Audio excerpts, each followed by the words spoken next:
प्यारे विद्यार्थियों, स्वागत है आप सभी का आपके अपने चैनल हिंदी और रितुस विद्यार्थी में। अब पेपर शुरू हो गए हैं और सब बच्चों की एक ही कंप्लेंट है, मैम कल पेपर देखा था, मुझे तो कुछ आता ही नहीं था, ऐसा लगा मैंने कुछ पढ़ा ही नहीं है। भाई सब पढ़ा होता है आप लोगों ने, आपको कैसे इस समस्या से बाहर निकलना है। चलो आज हम इसी पर डिस्कशन करते हैं। और हाँ, प्लीज कमेंट सेक्शन में कुछ तो लिखा करो। इतने वीडियोस देख लेते हो, कोई तो कमेंट करो, मुझे पता तो चले मेरी कमी क्या है। मुझे भी तो सुधारना है, आप लोगों को सुधार सुधार के कहीं मैं ही तो गलत नहीं होती जा रही। तो प्लीज कमेंट कर दिया करो, अच्छा लगेगा। तो मैं आज आपको यह बताना चाहती हूँ कि आपको अपने प्रश्न पत्र को कैसे अपनाना है। देखो, आपने पूरी तैयारी की हुई है, अपने आप में कॉन्फिडेंट रहो। क्वेश्चन पेपर हाथ में आए तो उसे पहले समझो, सारे प्रश्न पढ़ो। आपको सारे प्रश्न आते हैं, कोई एक ऐसा प्रश्न नहीं है जो ना आता हो। हाँ, कुछ थोड़ा सा ये भी लगाना पड़ता है ना कभी कभी। अगर आप ये नहीं लगाओगे तो फिर प्रश्न पत्र कहेगा, तो इसीलिए इसका इस्तेमाल करो। प्रश्न पत्र पढ़ो, एक पेंसिल हाथ में रखो, जो प्रश्न आपको आते जाते हैं, आ रहे हैं कि हाँ ये मुझे आता है, उस पर टिक लगाते जाओ, छोटा छोटा। बड़ा बड़ा मत लगाना, मैम गुस्सा करेंगी, ठीक है। तो जब आप छोटा छोटा टिक लगा लोगे, आपको कॉन्फिडेंस हो जाएगा कि हाँ अब तो मुझे आ गया। बस फिर अपनी आंसर शीट लो। आंसर शीट में आप पहले अपना रोल नंबर लिखते हो, डेट डालते हो, और जो भी आपकी फॉर्मेलिटीज़ हैं वो पूरी करो।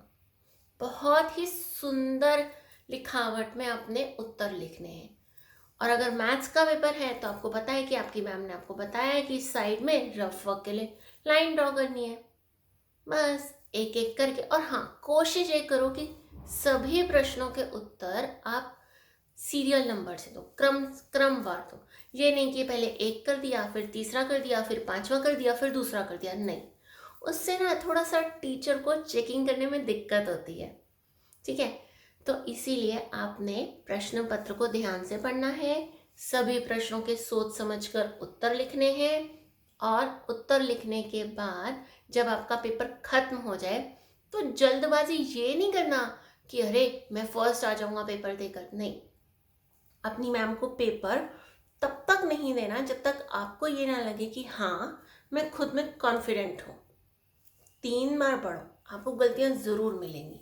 उन गलतियों को कैसे ठीक करना है, कुछ बच्चे क्या करते हैं, स्क्रिबलिंग कर देते हैं। नहीं, आपने सिर्फ एक स्ट्राइक लगाना है, बस एक लाइन, और उसके ऊपर या साइड में या एस्ट्रिक मार्क बनाकर या कुछ भी अपने टीचर के इस तरीके से बनाना कि साफ सुथरा लगे। पेपर जितना साफ सुथरा दोगे ना, उतना आपकी टीचर खुश होगी, और क्या पता आधा एक नंबर एक्स्ट्रा दे दे, ठीक है। तो अब मैं आशा करती हूँ कि आपको यह डर नहीं है कि प्रश्न पत्र कैसा आएगा या प्रश्न पत्र से आपको डर लगे। बिल्कुल डरने की ज़रूरत नहीं है, क्योंकि अगर आज डर गए एक छोटे से प्रश्न पत्र से, तो जीवन का तो इतना बड़ा प्रश्न हमेशा ही खड़ा रहता है। तो जीवन की जंग को जीतने के लिए छोटे से प्रश्न पत्र को हंसते खेलते कर लो। चलो, ऑल द बेस्ट, बाय। अपना ध्यान रखो, और हाँ, लाइक करो, शेयर करो, कमेंट करो। और अगर फर्स्ट टाइम व्यूअर हो तो क्या करना है, सब्सक्राइब कर दो। बाय।